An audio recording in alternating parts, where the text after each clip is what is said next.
Magandang araw mga boss. Ang problema ni customer, nakailaw itong check engine niya dito sa dashboard. At dahil nga dyan, kinakabahan na daw yung misis niya pag ginagamit itong sasakyan. Sabi ko, ba't di nyo ipagawa? Bago ko sabihin yun mga boss, start ko muna itong makina. Ito na nga mga boss, kung makikita nyo, nakailaw nga itong check engine dito sa dashboard ni customer. Ano na ginawa mo dito, sir? Wala. Mula na check engine, hindi mo siya tinanggal? Kasi balak nga, nakikita ko yung vlog mo, pag nag-check engine, nililinis mo yung mga throttle body. Kaya bumili ako ng mga tools na gagawin ko sana. Kaso sabi ko, baka hindi ko maibalik ba? Kinakabahan ako. Patayin ko Yung muna. ginawa ko, tinanong ko na lang talaga. Ganun. Tinanong ko na lang dito talaga, nagtsaga ako na ma-contact kita. Bilib ako kay customer, direct to the house. Pasensya na kayo mga boss, ano? Hindi pa ako nakapangtrabaho. Kagigising ko lang kasi. At para matrace ko kung bakit niya umilaw itong check engine niya dito sa dashboard, gamitan ko yan ng scanner mga boss. Para malaman namin ni customer kung saan nanggaling yung problema. Sabi ko nga kay customer, matagal na pala itong naka-check engine. Bakit hindi mo pa pinapagawa? Yun naman pala, nagkaroon siya ng bad experience na hindi niya malilimutan. Kaya naintindihan ko na siya. Sa totoo lang naman mga boss, pag nagka-check engine, hindi naman agad-agad masisiraan ka sa daan. Depende pa rin yun sa magiging problema. I-quick test ko na ito mga boss para malaman natin kung ano problema. Maliit yung May problema agad sa makina. I-edit mo naman yan. May problema sa makina, ayan. DTC 1. At dahil nga sa may lumabas na fault code dito sa scanner ko, ayun ang aalamin namin ni customer.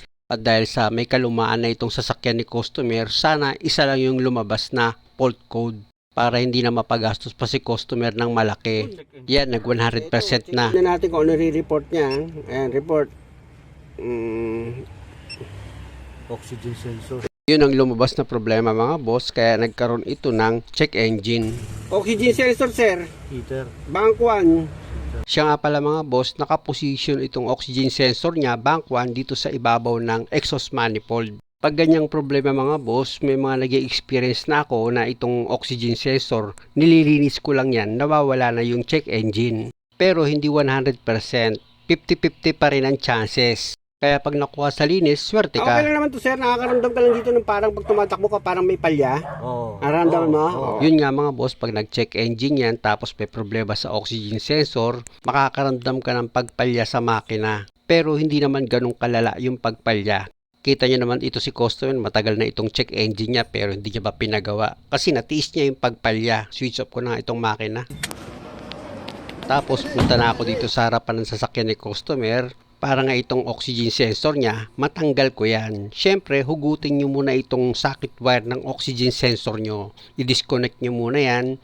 Tapos bago nyo simulan yung trabaho, isprayan nyo muna ng penetrating oil itong oxygen sensor nyo. Kasi nga mga boss, makapit yan. Ibig kong sabihin matigas siya tanggalin dahil nga dito sa exhaust manifold yan nakalagay. At pag na-spray nyo na, gumamit kayo ng socket wrench na number 22. Kaya lang mga boss, wala pala ako nun.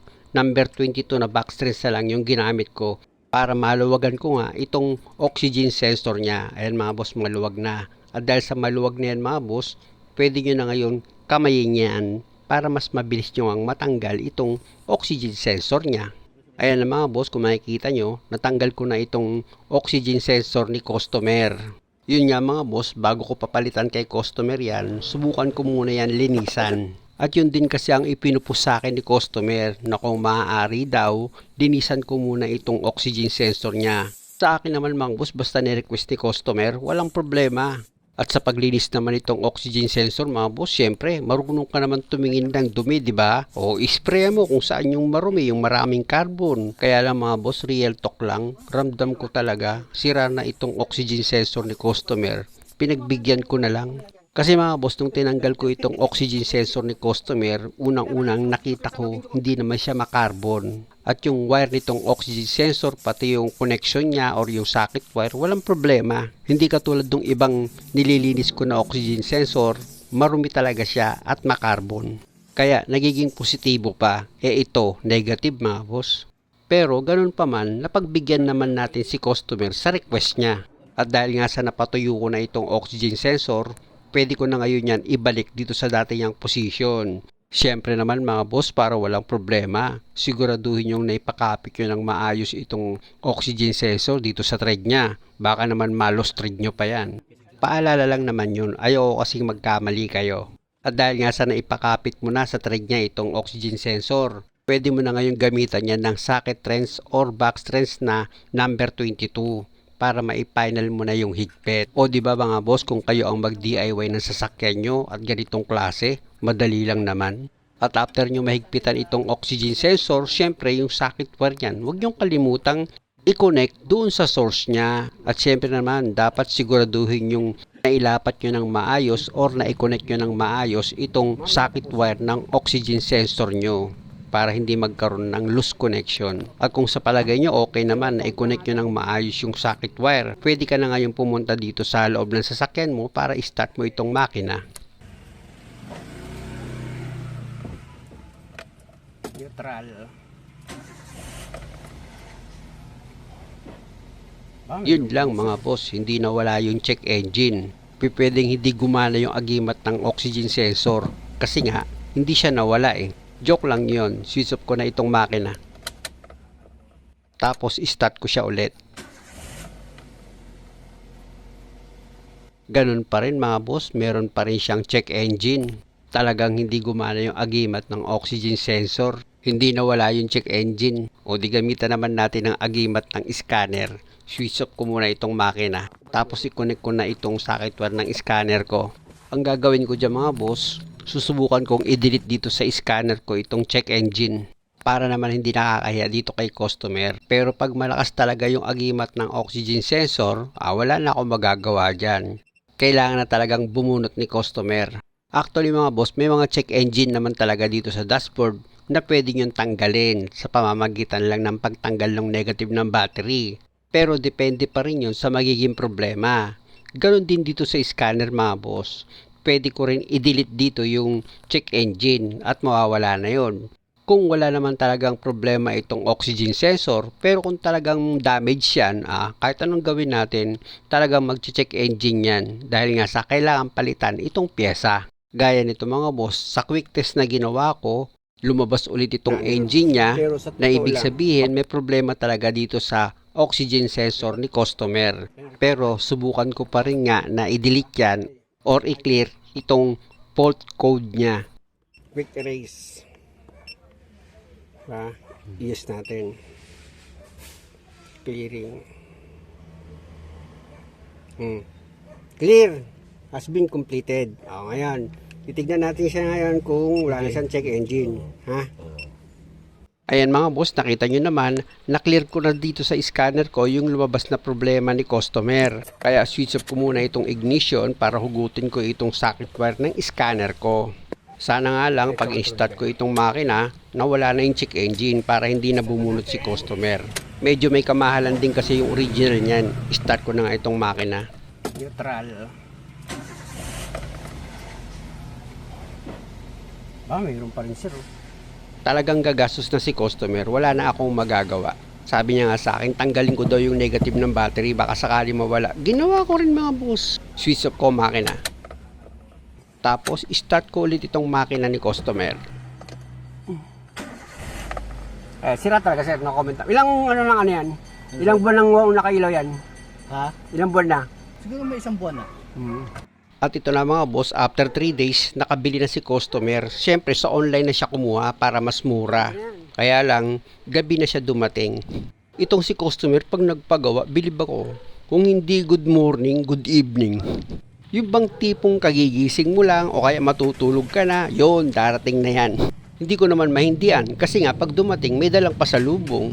Punta na nga ako dito sa ginagawa ko at dahil nga sa na-disconnect ko na itong socket wire ng oxygen sensor, gumamit ako dyan ng box trench na number 22 para matanggal ko itong oxygen sensor niya dito sa exhaust manifold. Kaya lang mga boss, medyo matigas.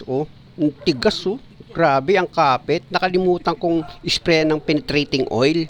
Kasi pag in-spray mo yan ng penetrating oil mga boss, luluwag yan nakalimutan ko. Kasi nga, inaantok na rin ako Pero gumamit ako dyan ng kaunting lakas. Binalikan ko siya ngayon. Sa totoo lang naman mga boss, yung unang araw na pag-check up ko, ako rin naman yung naghigpit nito Kaya ako rin na makakaluwag niyan. O, di ba? Maluwag na siya. Tanggalin ko muna itong box wrench ko na number 22 para i-manual ko na ng kamay ko sa pagluwag or sa pagtanggal itong oxygen sensor niya. Kaya lang napasok ako mga boss, grabe init nitong oxygen sensor niya nung hinawakan ko. Grabe init ah. Galing ka sa biyahe? Hindi, mali-gali ako sa pasukan ko. Tama nga naman, galing siya sa pinapasukan niyang trabaho. Pero itong sasakyan ni customer, sigurado naman galing ito sa biyahe. Grabe kasi init ng singaw ng makina eh. Akala mo biumahin ng malayo eh. Ito na mga boss, natanggal ko na itong luma na oxygen sensor ni customer. Ayan yung bank 1. Ito na ngayon yung bank 2. Bank 1 pa rin yan siyempre. Ibig kong sabihin, ito na yung bago na oxygen sensor na nabili ni customer. Siyempre naman mga boss, napaka-importante na kahit na alam nyo na pares naman yung nabili nyo, mas mabuti pa rin na iminamatch nyo yan para sigurado kayo. Lalong-lalo na yung socket wire nito. Ayan, check upin nyo maigi. Minsan dyan nagkakatalo. Nangyari na kasi sa akin yan mga boss. Pag nagasgasan pa naman na itong nabili nyo, ang hirap na isoli niyan. Alam na kasi nila mga boss, pag yung pyesa, naikabit mo na. Pag ganito pa naman na mga sensor ang binibili natin, nako, parang electrical parts din yan na hindi ka basta-basta bibigyan ng warranty. Kaya pag nagka-problema itong parts na binili mo, nako, para maisoli mo yan, may matinding pakiusapan. Unless na busted talaga itong pyesa na nabili mo. Ito na mga boss, kung makikita nyo, nailagay ko na itong oxygen sensor dito sa exhaust manifold. Ngayon, gagamit ka ulit dyan ng box wrench na number 22 para i-final mo na yung higpit. Importante na mahigpit yan mga boss. At pag okay na, pwede mo na ngayon tanggalin itong box wrench na ginamit mo. Tapos, i-position mo lang maayos itong wire para maingatan yan na huwag siyang dumikit dito sa exhaust manifold. At pag okay na, pwede mo na ngayon i-connect itong socket wire ng oxygen sensor mo. Siguraduhin mo lang na maayos yung pagkakakonect mo ng socket wire para hindi siya magkaroon ng loose connection. At dahil sa okay na ito mga boss, na ilagay ko na rin dito sa holder niya itong wire ng oxygen sensor, punta na ako dito sa driver side. Siyempre, para pa-start ko na itong makina, dapat automatic wala na yung check engine yan. Ito na mga boss, inabot na sa akin ni customer itong susi niya. Ilagay ko na yan dito para may on ko. At siyempre naman, bago ko i-start yan, i-check ko muna itong cambio kung naka-neutral siya para iwas aksidente. At dahil sa naka-neutral naman, i-start ko na itong makina. Yes! Wala na. Pero mo, Shopee lang yan, no? Samantalang yung sa customer ko, mahal-mahal lang bili. 2,000. Toyota rin siya, pero hindi ganitong klase yung sasakyan. At original yung pyesa na binili. Thank you Lord. Baka tsamba lang yun. Hindi yan chamba, talagang Sana. galing na mekaniko yan. Yun! Oo. Tuwa misis ko, drive niya na naman to. Siyempre. At dahil sa okay na ito mga boss, wala na yung check engine dito sa dashboard niya, naglaho na. Muli, maraming salamat sa panonood. Sana nakakuha kayo ng idea at kung maaari, huwag nyo naman sanang kalimutang mag-subscribe sa channel ko. Salamat!